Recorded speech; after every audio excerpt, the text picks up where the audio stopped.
Joining me now is Senator Bob Hall of Texas and, well, another guy who has been warning for some time about EMP. He worked with my friend, the late Dr. Peter Pry, and that would be David Ice. Gentlemen, welcome back to Brandon House Live. Thanks for being with us. Oh, thanks for having us back. Good to see you again. David, you too, Senator. David reached out to me yesterday, shared some great news. So, David, you're responsible for this little get-together. Explain what you texted me yesterday. Go ahead and sing the praises of our friend here, Senator Bob Hall, a little bit, will you? Well, Senator Bob Hall is an amazing patriot. He's been working for exactly a decade trying to get grid legislation passed in the state of Texas. Unfortunately, due to powers that be, prevented any legislation being passed in 4 prior sessions. But it looks like we have just passed both sessions, the Senate and the House. I'll let Senator Bob Hall talk a little bit more about those details. But it looks like we're going to have passage of a phenomenal piece of grid legislation, better protecting the Texas power grid. Tell me about the legislation, Senator Hall. Well, he's right. We've been working on this since I got here in 2015. It was interesting because when I first arrived at the Texas legislature, I'd never been in elected office before, and I came down here to do great things fast. But I soon discovered that there was nobody in the legislature who could even spell EMP. and so we had an uphill battle educating folks on what the threat was and why it was so important that we do something about it. And each year we would get a bill out of the Senate, but it would always die in the House. Well, this session, due to a number of other factors that happened, that we finally got the governor's attention, and he put out a general order based on a bill we did get passed in the previous session to take a look at our critical infrastructures and see what needed to be done to protect them in the event of adverse activity of some kind. And so, there are 15 of them, and it was assigned to our emergency management folks who, the concept was they're going to have to do something in the event that we have a disaster of some kind. They've kind of got the lead in cleaning up the mess. And so he gave them the chore of looking into it. And the first thing they came back with was we need to address the electric grid as being the number one of our critical infrastructure that needed to be addressed. And that fit with his executive order he put out.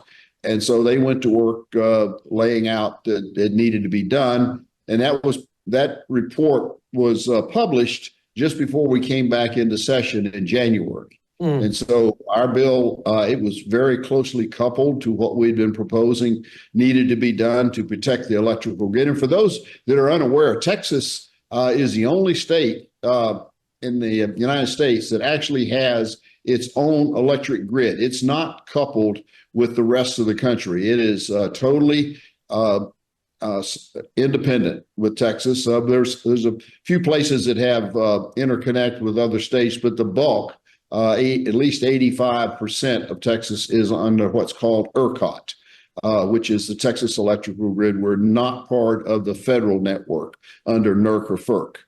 And so we looked at what could we do to protect it. And so what our bill does is it launches the process of looking to determine what needs to be done, when it could be done, and what it's going to cost, and so on, to actually get the process started to protect our electrical grid, with the idea being that whatever we develop for the electric grid will be scalable to be used by industry and businesses and residential folks to protect their assets. So in other words, you've created a template that can be duplicated in my state of Tennessee or any of the other states represented by our viewers tonight. Is that right, Senator?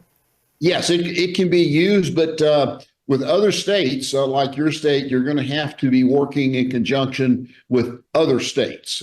Tennessee won't be able to do it by themselves because they're part of the Eastern network. And so you're tied across state lines as energy is produced and travels back and forth. So it's going to take a cooperative effort. There's a lot you can do locally, but to really get to full protection, it's going to take the cooperation of other states working with you.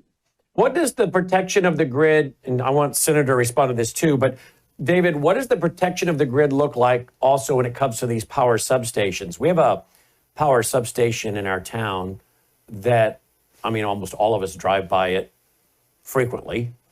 And an elected official in my town said to me last year, you know that substation? And power substation? And he mentioned right where it was, a landmarker. Like, yeah, I know right where that is.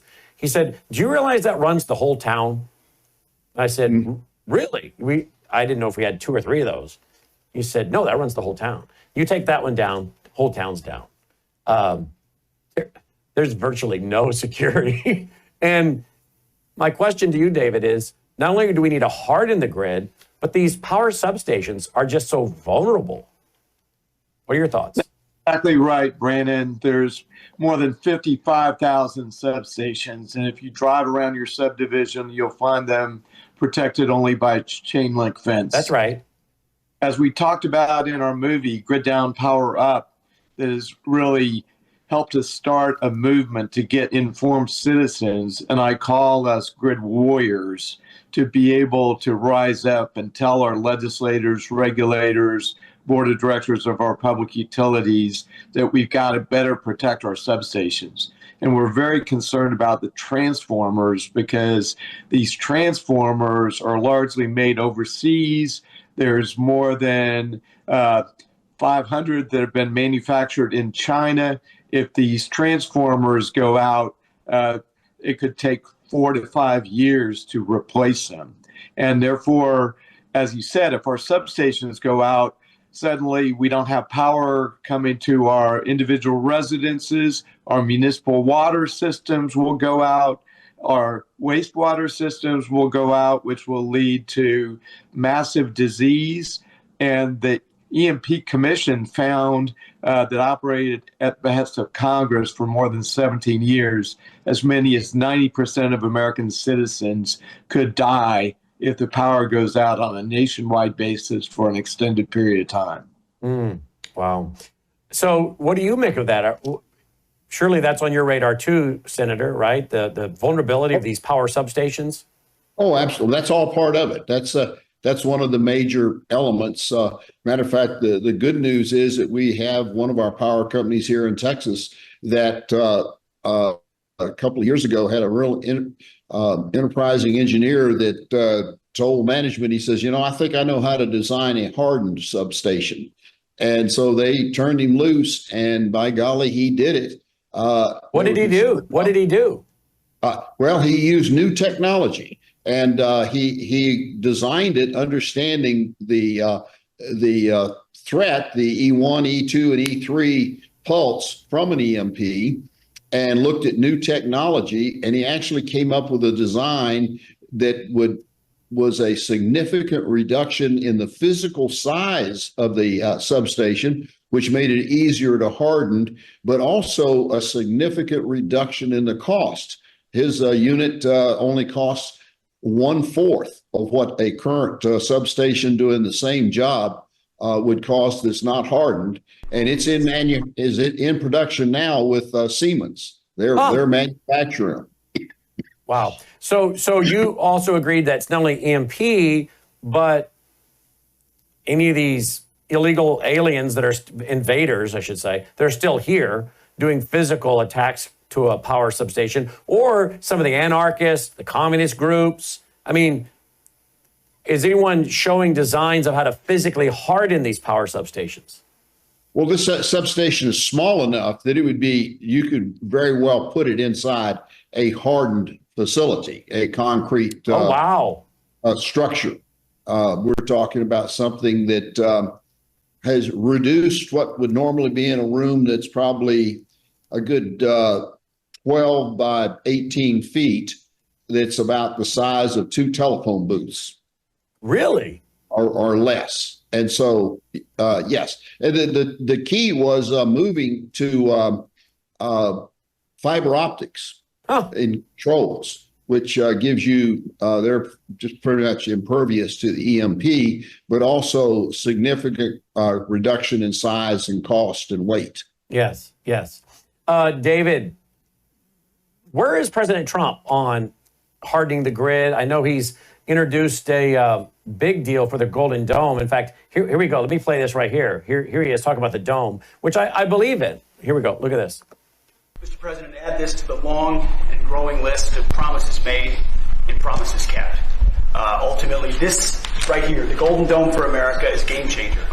It's a generational investment in the security of America and Americans. Mr. President, you said we're to secure our southern border and get 100% operational control after the previous administration allowed an invasion of people into our country. President Reagan 40 years ago cast the vision for it. The technology wasn't there. Now it is, and you're following through to say we will protect the homeland from cruise missiles, ballistic missiles, hypersonic missiles, drones, whether they're conventional or nuclear. It's not lost on me, sir, also that you had the vision to start the Space Force, and here we are, when the others said we didn't need it, here we are in the Oval Office with one of the leaders of the Space Force in General Gutlein leading the charge on putting in place a game-changing Golden Dome for America. Okay, great. And I'm all for it. I'm sure you gentlemen are. If you're not, feel free to say otherwise, but I'm all for it. But is there an EMP component to this dome force, Senator? I don't know enough about what they're planning on doing. It sounds to me pretty much like it's a version of the Iron Dome that's been deployed with the Israelis to stop incoming missiles. That would be counter for some of the attack modes, but there are other methods of delivery. High altitude aircraft and weather balloons could be launched from the ground.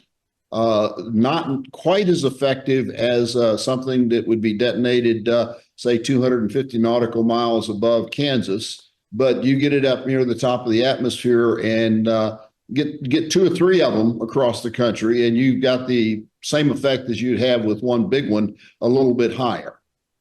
So it will help, but it's not going to solve all of the problem. David? So, as Senator Hall pointed out, really, this is missile defense. And we are very concerned in this movement about critical civilian infrastructure and our substations being taken out by, we talk in our film, 4 threat vectors: physical attack, EMP, electromagnetic pulse, geomagnetic disturbance, which is essentially natural EMP coming from the sun, and then cyber attack. And really, this Golden Dome is protecting against missiles, is not protecting against any of that.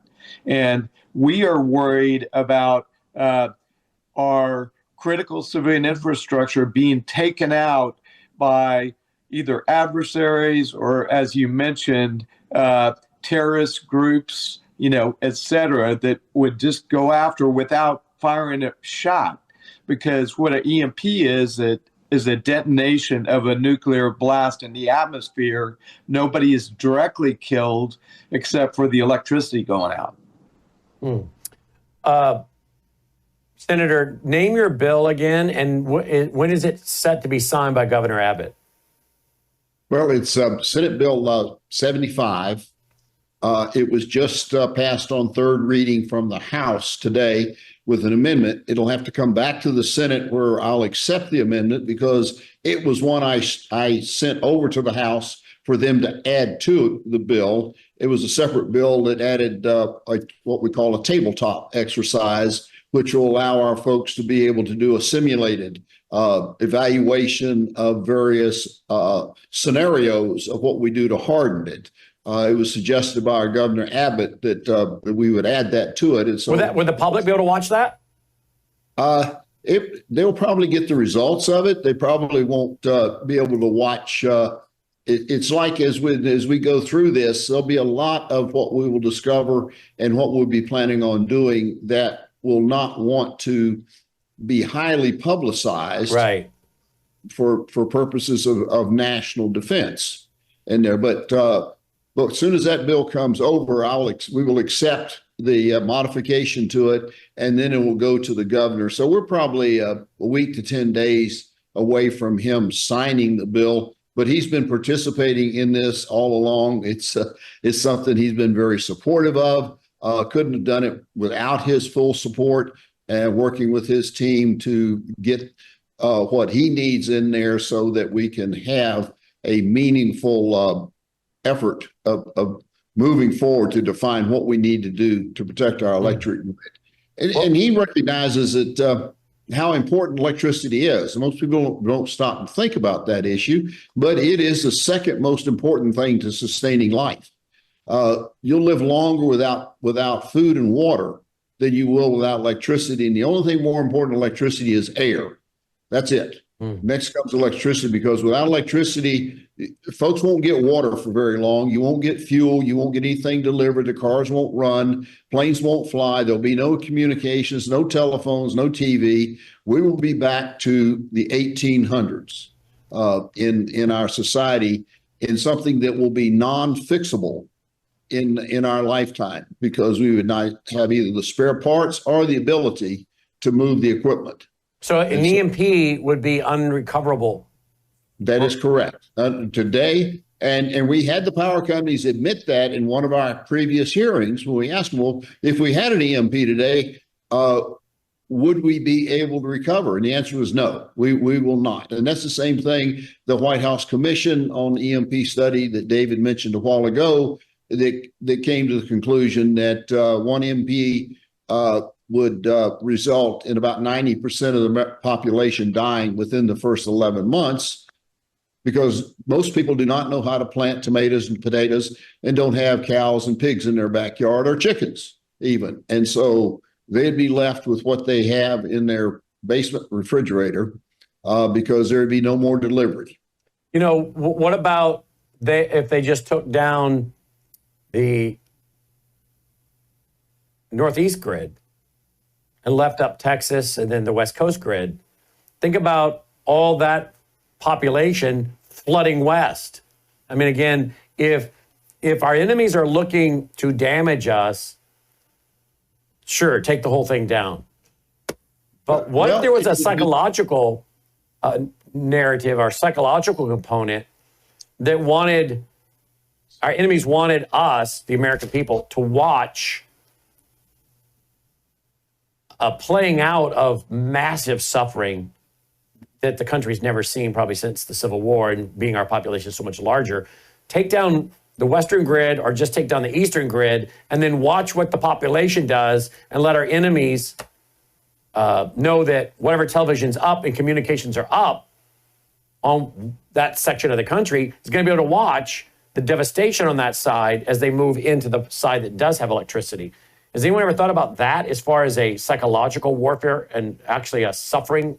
Because then you're preserving the grid. So if China wants to come in and occupy, they haven't taken down the whole grid. Or what if they just decide to take down Texas and then watch Texas run into the East Coast or West Coast, and then they're still preserving the two biggest grids? Because we do have a speech from a Chinese general who said they want to physically take custody and wipe out 2/3 of the American people and keep 1/3 to be the servants of the superior race. That's a documented speech that Gordon Chang and many others have validated on my broadcast.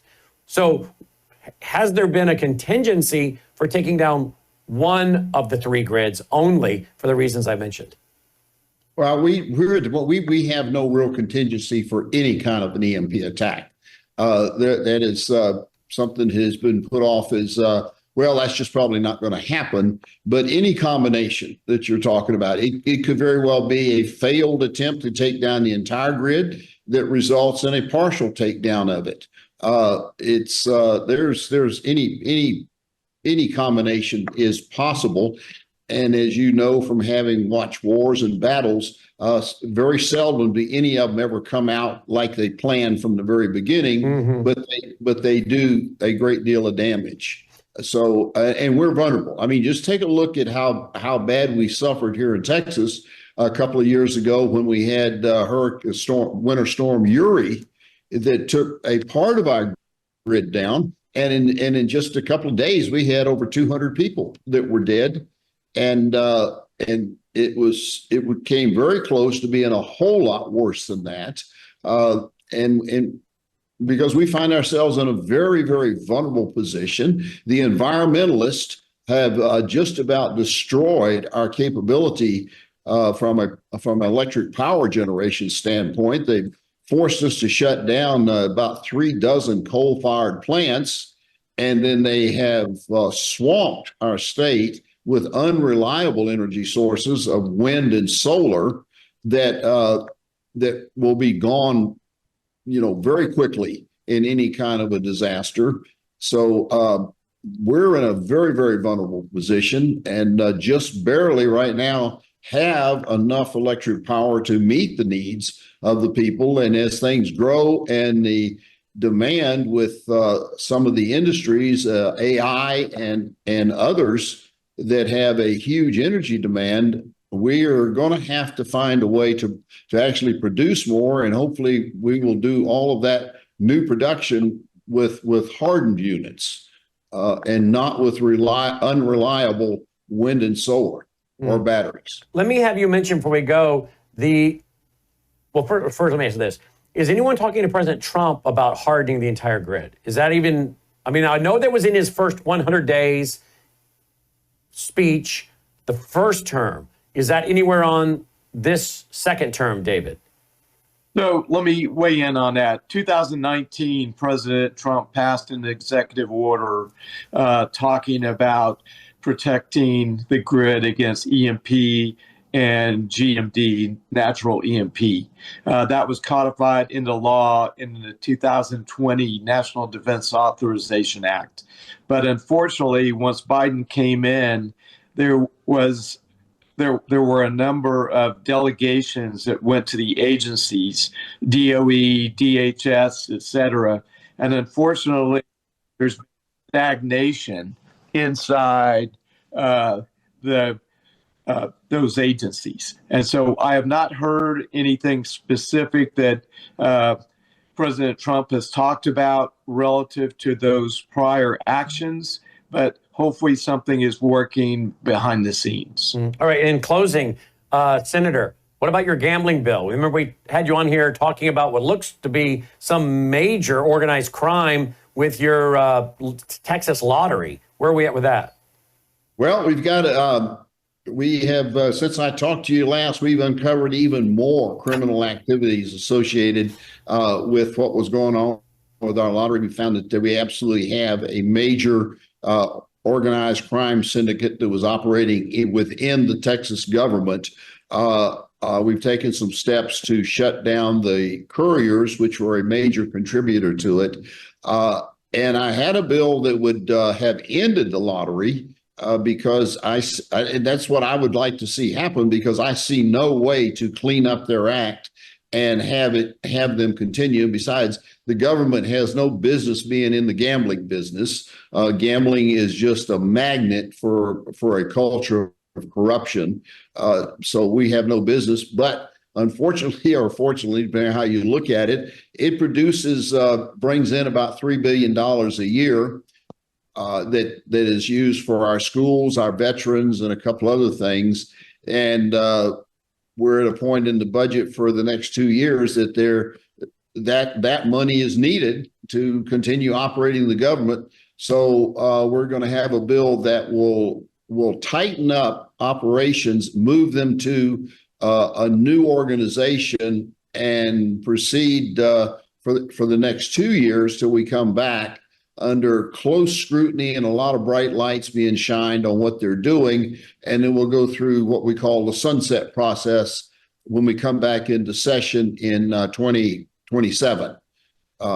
So we're on our way to doing that. Our lottery bill is now over in the House to do what I just described, to move them, tighten up on them, watch them closely, give them a termination date in 2027, but require them to go through sunset. And at that time, hopefully, we'll go ahead and finish the process and shut it down and get Texas out of the gambling business. Good. I think the Lord will be pleased with that. I think Texas could see some divine blessing from that, because the Bible makes it very clear God hates it when we exploit the poor. And and just if I could, that's one of the things we most recently found is their lottery, when it was first created in 92, it was the alternative for school funding to increasing the sales tax. They were going to increase the sales tax to raise the money for schools. And there was a great opposition to that because we know sales tax is very regressive. The poor pay an extraordinary amount of the sales of the tax when that happens. So it said, let's do the lottery. And that will be a voluntary tax, and it will be spread among everybody because everybody's going to gamble. Well, now that we've been doing it for a while, that's not the case. Of course it's not. We've done an analysis, and the affluent neighborhoods like Highland Park in Dallas sell almost no lottery tickets. But you go to South Dallas, and they sell a ton of lottery tickets. So this is the lottery is even more regressive than a sales tax. That's right. It's an unnecessary burden on the poor. It's an exploitation of the poor, and maybe God will bless Texas even more than you already have been by getting rid of this, and maybe other states should follow example. So two bills by Senator Bob Hall of Texas that states should follow: protecting your grid, working with other states, like Tennessee's going to have to because Texas is its own grid, so you guys are blessed there. But it's a template, and then getting rid of your lotteries. David, give your website, please. So it's griddownpowerup.com.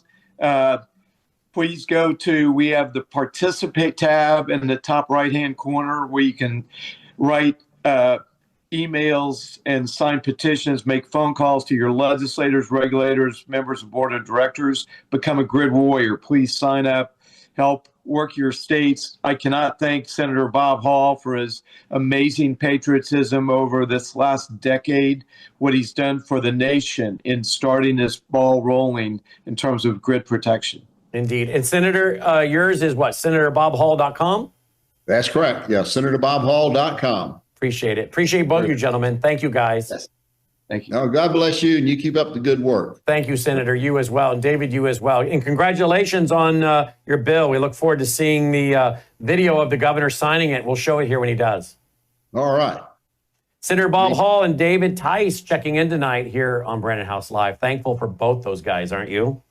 All right, folks, earlier in the program, I showed you Dr. Peter McCullough testifying before the Senate. He's with the Wellness Company, and they have a great health plan. Please consider going to worldviewhealthcare.com. This is Dr. Thorpe as well. Worldviewhealthcare.com. Check out their various wealth care plans, like one gives you free prescriptions, one gives you free prescriptions and free supplements. Won't be long before that $99 is more than paid for with all the free prescriptions and free supplements. You can find out about their products, the Wellness Company, okay? That kit right there. I cannot tell you how many times I've had to get into that kit since we've had them the last 3 years and use ivermectin or a Z-Pack. We traveled with it to DC for 8 days. We take that with us wherever we travel. Whenever we go somewhere, we bring that with us. You want to have these meds on hand. If there is any kind of disruption in the country or disruption in pharmaceuticals, if we go to war with China, you're going to want to have this stuff on hand. So check it all out at worldviewhealthcare.com, worldviewhealthcare.com, okay? And let's see, what else do we have real quick before we call it a night? I thought there was something else I was going to mention. Maybe that's it. Maybe that's it. I do want to mention these, though. Get your pack. Get your pack of 20 business cards for free and send them to family and friends. Send them out to family and friends and use these, all right? for you to pass out. Send them to family and friends, a waiter, a waitress, and promote our network. They're free at worldviewstore.com. The pack of 20, absolutely free, worldviewstore.com. I do want to mention one other thing real quick, and that's our vault, where we have 35 years of radio shows, TV shows, ebooks, audiobooks, documentaries, so many things there at worldviewtube.com/vault. It's a library of just really amazing stuff. I go through there sometimes, I can't believe the richness of this library. But folks, it's about to get even better, because around the middle of June is when I am told we are then going to open up for you to be able to go in and use our massive, super powerful supercomputer AI that we've been working on for 6+ months. That has transcribed every radio show. It has transcribed every TV show. It has transcribed every Sunday night church service I've done. It's transcribed every documentary I've done. And you're going to be able to start finding stuff so fast to answer the questions of your family, your friends, your kids, your grandkids. Use it for your own Bible study, your own personal enrichment. And by the way, that's the middle of June, and that's going to be the beginning. And then it's going to get better. Then you're going to be able to actually have it tell you the answer to your question in my voice. Yeah. And then it's going to find clips for you. So like if you wanted to show someone a clip, well, I can't remember where it was, but Jimmy D. Young used to said this once, or taught this, or John Whitcomb, or whoever it is. Our powerful AI will go find it for you and show you exactly where that clip is and then play it. It's powerful. That's going to be a part of your membership. So I think it's already worth the price it is now, but it's only going to get better. So please consider joining, because this is a big part of our general operating budget as well. worldviewtube.com/vault, worldviewtube.com/vault. All right, roll the music. Let's call it a night. Appreciate you guys being here each and every night, telling your family and friends. And thank you for your support.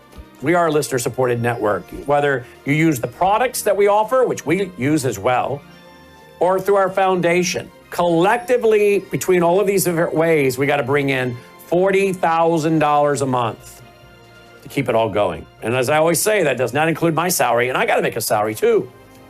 That's just what I got to raise. I always tell the guys, isn't it interesting how you guys all get paid first? But anybody that runs an organization knows that's right. You take care of your people, and your people take care of you, right? But I got to bring in $40,000 a month. Our bandwidth bill and storage of these digital files is like $8,000 a month just there, not to mention all the other costs. So please don't forget about us at worldviewfoundation.com. And thank you to those of you that are supporting us. We appreciate it so much. Thank you for your trust. May God save America. Take care. You're watching Worldview Tube, built on the 35 years of Worldview books, documentaries, research, high-profile interviews, and the radio and television broadcasts of Brannon House.